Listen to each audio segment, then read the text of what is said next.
વડોદરામાં હેરિટેજ વોકનું આયોજન કરવામાં આવ્યું, જેમાં લોકોને ઐતિહાસિક ઇમારતો અને ઇતિહાસ વિશે માહિતગાર કરવામાં આવ્યા। રાજા રજવાડા, મુગલ શાસન અને ત્યારબાદ ગાયકવાડના સમયની ઐતિહાસિક માહિતી અપાઈ હતી।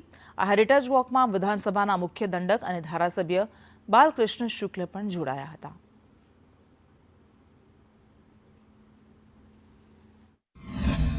વડોદરાના જ સ્થાનિક ગાઈડ કે જેઓ વર્ષોથી આ પ્રકારની સેવા આપી રહ્યા છે તેઓ દ્વારા આ હેરિટેજ વોકનું આયોજન કરવામાં આવ્યું છે। ગયા મહિનામાં માંડવી સેક્ટરમાં એટલે કે માંડવી વિસ્તારમાં ચંદ્રશેખર પાટીલજી દ્વારા અને આજે સોલાપુરકરજી દ્વારા આ પ્રકારના હેરિટેજ વોકનું આયોજન કરવામાં આવ્યું છે। આ એક ખૂબ સરસ વાત છે। આપે જોયું કે ઘણા બહારના લોકો પણ આવ્યા છે, પરદેશી લોકો પણ છે।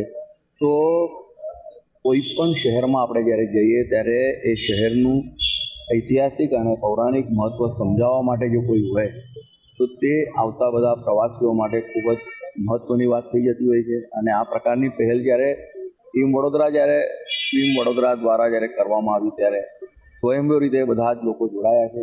એ ખૂબ